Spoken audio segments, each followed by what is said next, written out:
भाषा एक माध्यम होती है हमारे विचारों को अभिव्यक्त करने की। भाषा जितनी सहज सरल सुगम होती है उतना ही भीतर से प्रयास कम करना पड़ता है। जननी जन्मभूमिश्च स्वर्गादपि गरीयसी। सभी लोगों ने ये सुना है, सभी बच्चों ने सुना है, संस्कृत पढ़ी है। जननी जन्मभूमिश्च स्वर्गादपि गरीयसी। माता और मातृभूमि स्वर्ग से भी अधिक महान होती है। माँ जो भाव हम तक पहुँचाती है उसके लिए एक माध्यम की आवश्यकता होती है। जिस भाषा का वो प्रयोग करती है उस भाषा के माध्यम से हम बहुत अच्छे से जुड़ जाते हैं। माला होती है, एक माला में कितने मोती होते हैं बताना? एक माला में कितने मोती होते हैं? 108। 108 मोती अलग अलग होते हैं ना, पर 108 मोती को जोड़ने के लिए एक धागे की आवश्यकता होती है। उन मोतियों को जब धागे में पिरोया जाता है तो वो अलग अलग मोती भी एक सूत्र में बन जाते हैं और एक साथ रहने लगते हैं। लेकिन सारे मोती अलग अलग होते हैं। मोती एक दूसरे से चिपके नहीं होते हैं, अलग अलग होते हैं ना। जब माला फेरते हैं तो गिनती करते हैं तो एक एक मोती को सरकाते जाते हैं। अलग अलग मोती होते हुए भी एक साथ एक स्थान में एक सूत्र में बंधे हुए रहते हैं। क्यों वो बिखरते नहीं हैं मोती? चूंकि उसको बांधने वाली एक डोर होती है। तो जहाँ डोर होती है तो भिन्न भिन्न मोती एक साथ आ जाते हैं। ऐसे ही हम देश में जहाँ रह रहे हैं, अलग अलग क्षेत्र में रहते हैं, अलग अलग स्थान में रहते हैं,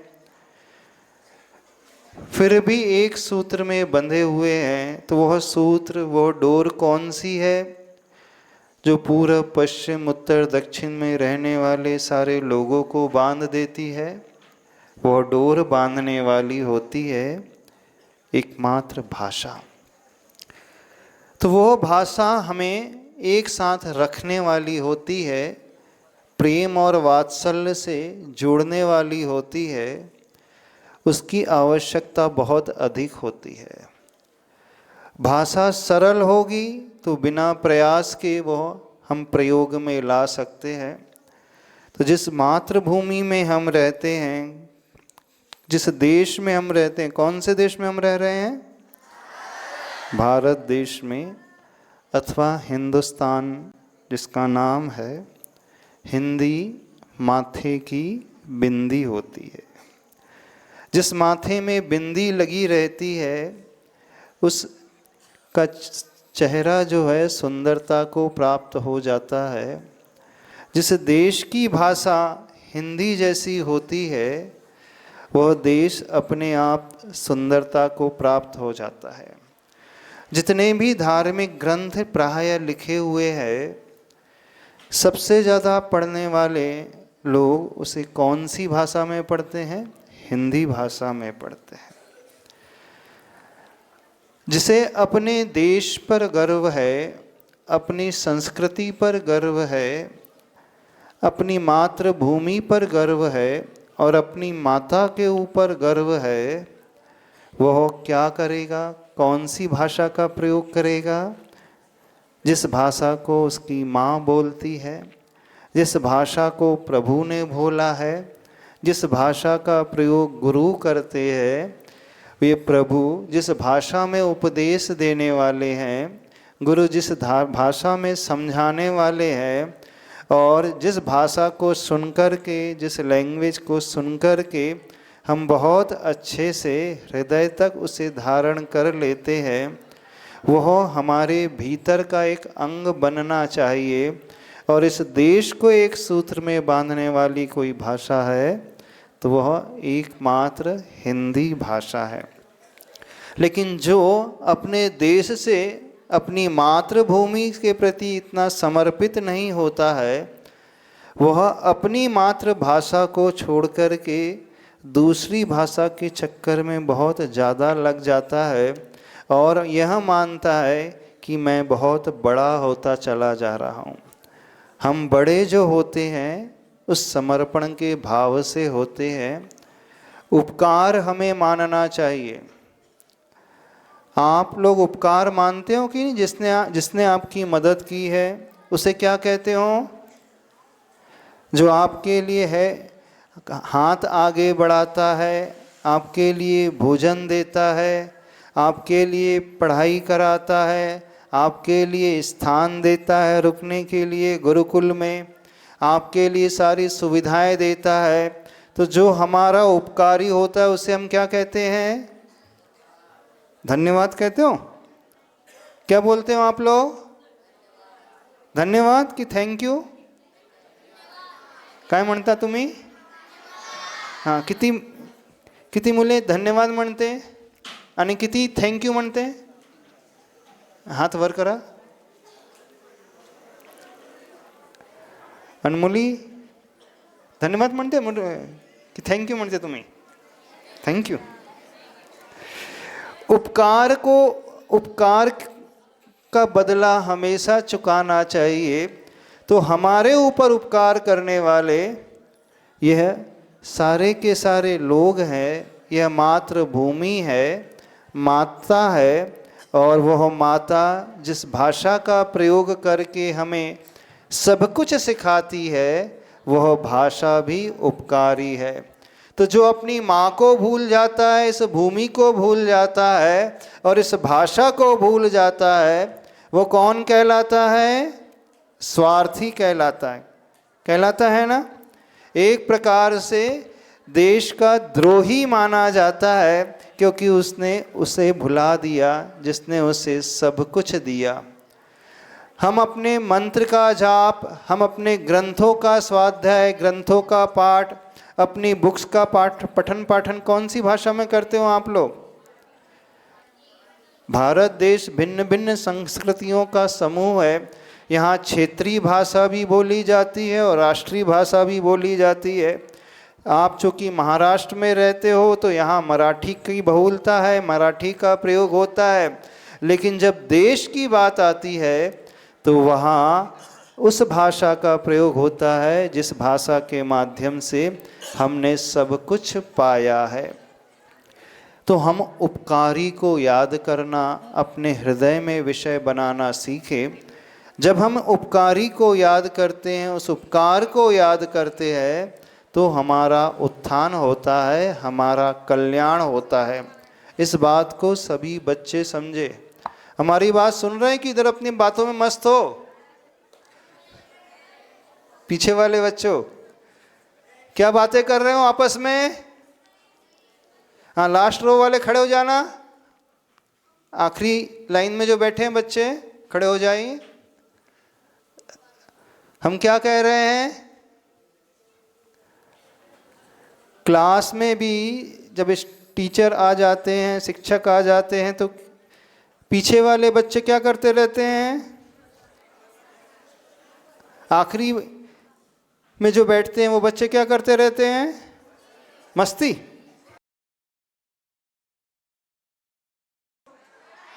तो पीछे वाले बच्चों को आगे बुला लें? नहीं, पीछे जो बैठे उनको आगे बुला लें अपन।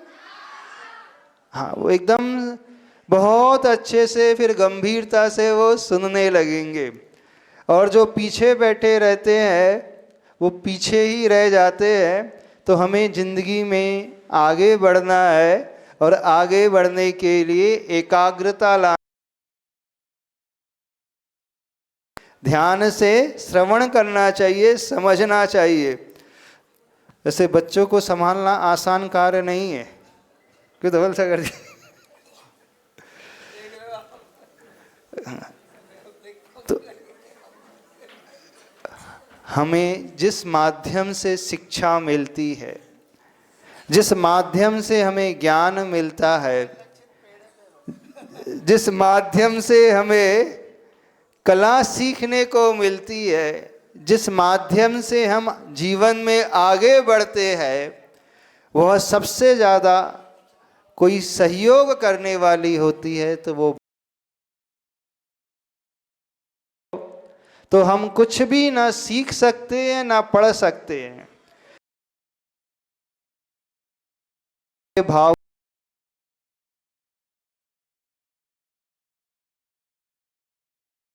शब्दों की रचना होती है, भाषा के माध्यम से जो अभिव्यक्ति होती है, तो शब्द हमें भगवान से जोड़ते हैं, भाषा हमें भगवान से जोड़ती है, भाषा हमें गुरु से जोड़ती है, भाषा हमें माँ से जोड़ती है, भाषा हमें इस देश की संस्कृति से जोड़ती है, और भाषा हमें एक दूसरे से जोड़ने वाली होती है।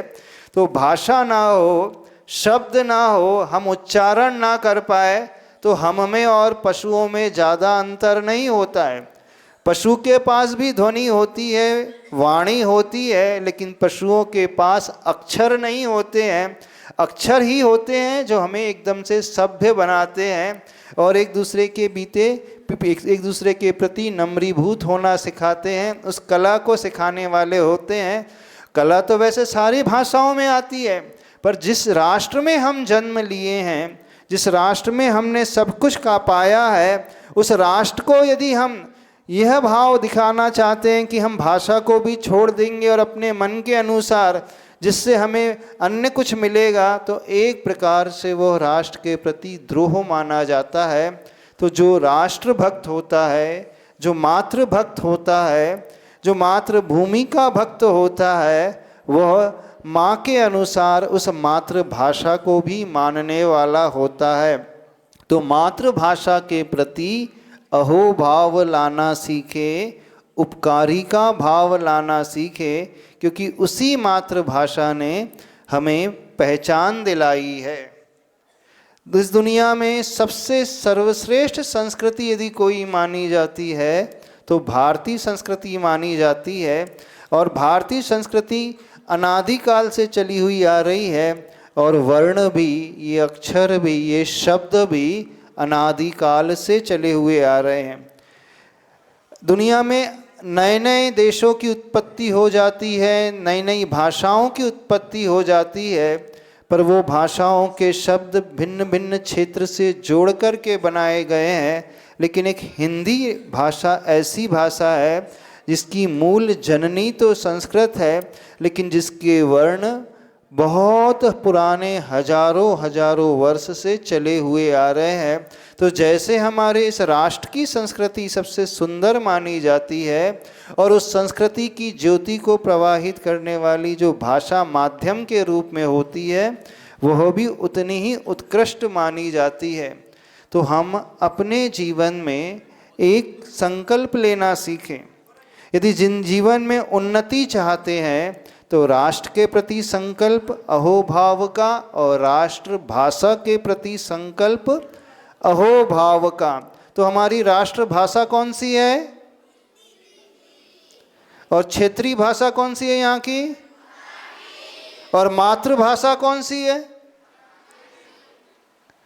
मातृभाषा और राष्ट्रभाषा में क्या अंतर है? जब राष्ट्रभाषा बोली जाती है तो दृष्टि सिर्फ व्यवहार निभाने के लिए होती है, और जब वो मातृभाषा की ओर दृष्टि आ जाती है तो वहाँ अपनापन आ जाता है, वहाँ आत्मीयता आ जाती है। मातृभाषा, क्योंकि माँ ही हमें होती है जो सब कुछ देने वाली होती है। माँ से जुड़ाव इस जीव का गर्भावस्था से होता है, तो गर्भावस्था में भी माँ ने हमें सब कुछ दिया, अन्न भी दिया, और माँ ने हमें वो ज्ञान भी दिया, माँ ने हमें वो शिक्षा भी दी। वो जो भाषा का प्रयोग करती थी, जिस शब्दों का उच्चारण करती थी, गर्भावस्था में रहते हुए ही यह जीव, ये बालक सब कुछ सीख जाता है। तो इस दिन चूँकि हम जिस राष्ट्र में जन्मे हुए हैं, उस राष्ट्र के प्रति उपकार का भाव लेकर के आए। दुनिया में भिन्न भिन्न भाषाएं होती हैं, भाषाएं वे अपने अपने राष्ट्र को का प्रतिनिधि करती हैं।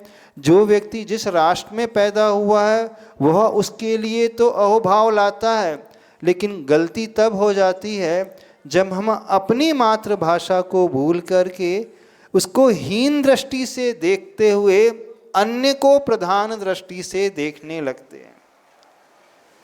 जब अपनों के प्रति हीन भावना आ जाएगी तो वो हमारे पतन का कारण हो जाएगी।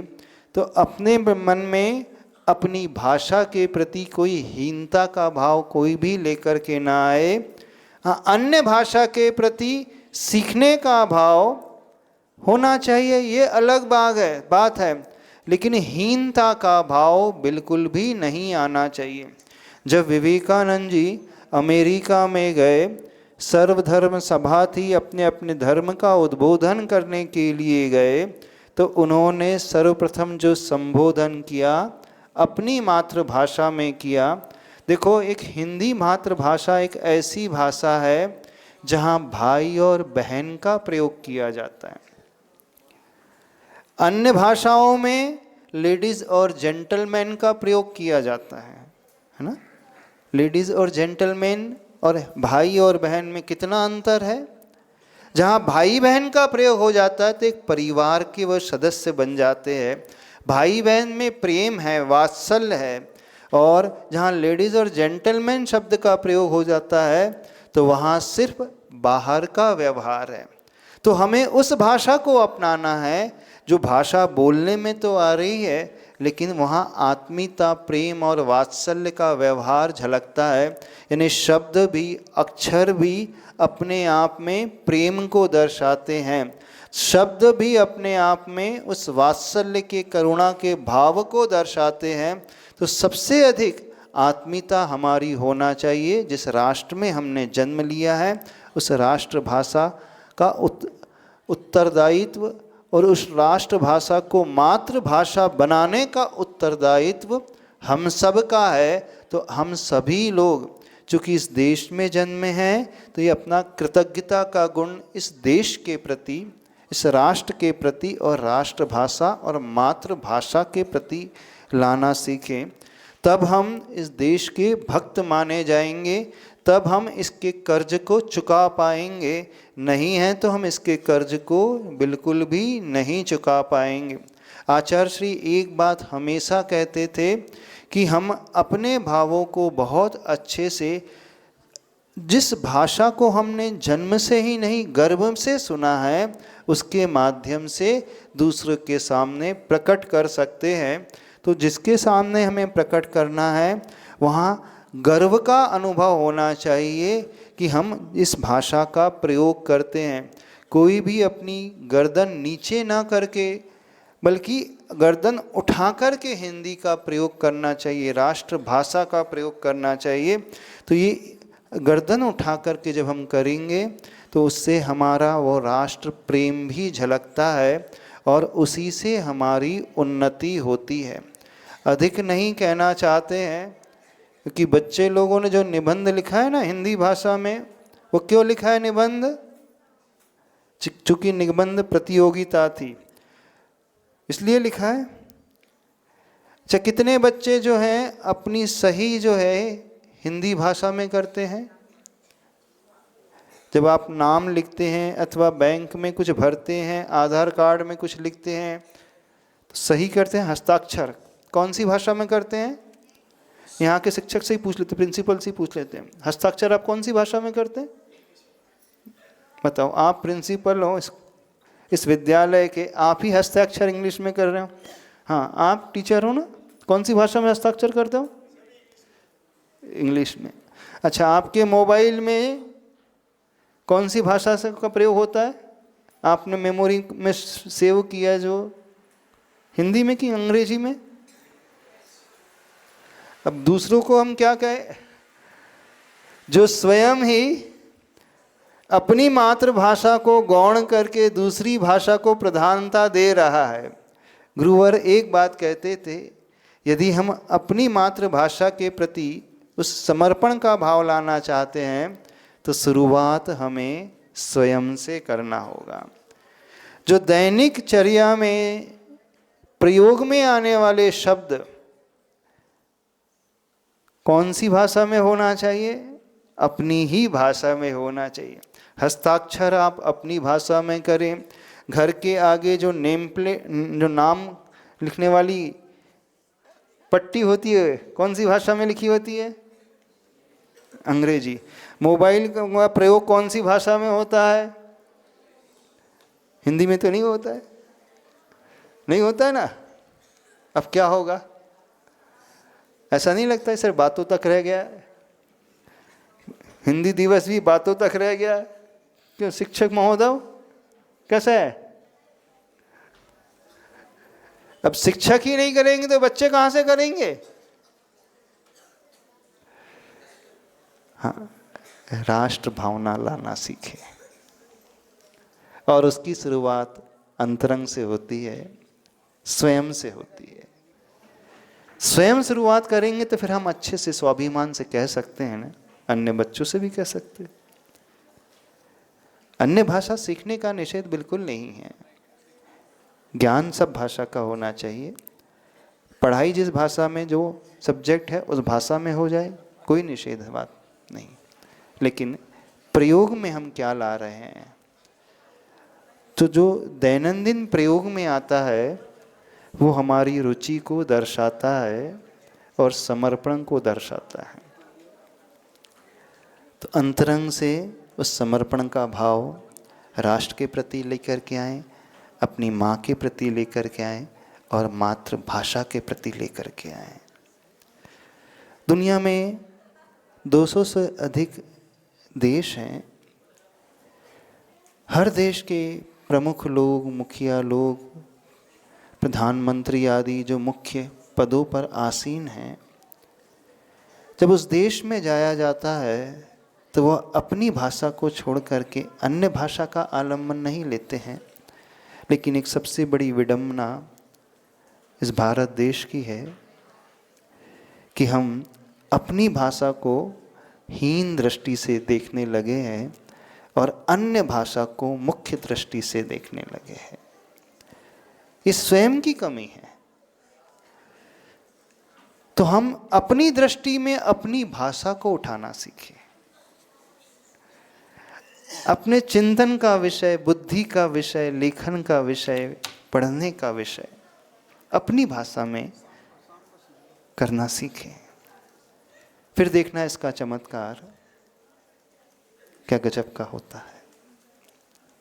और ये नहीं मानना कि अभी सारे अधिकतर लोग जो हैं मातृभाषा को छोड़ करके अंग्रेजी की तरफ भाग रहे हैं।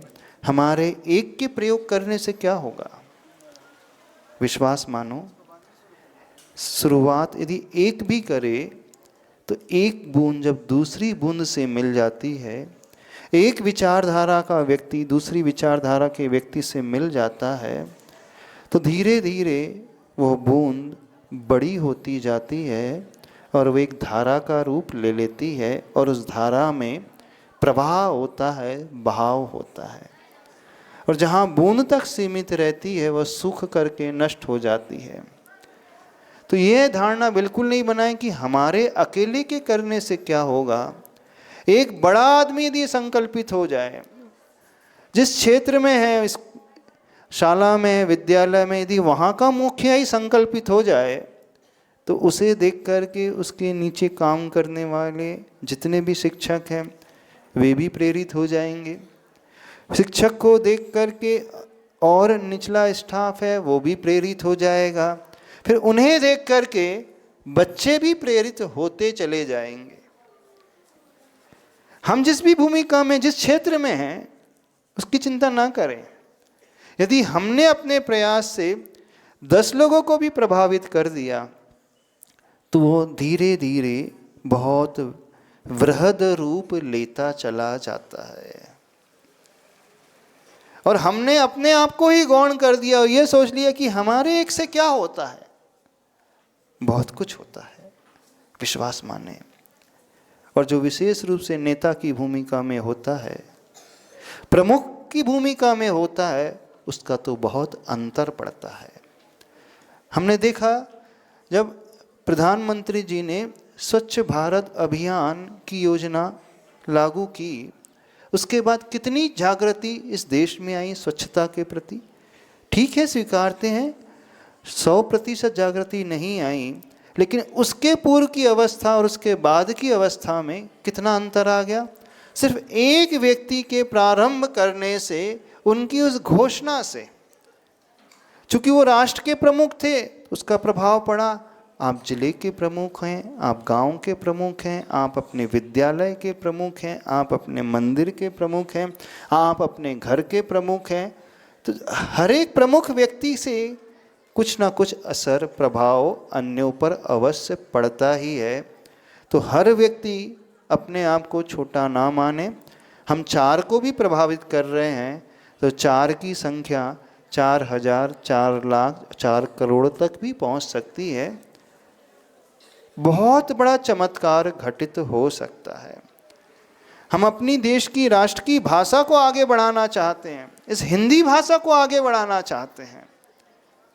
यह सिर्फ उपदेश से नहीं होगा, प्रवचन से भी नहीं होगा, जब तक अमल में न लाया जाए।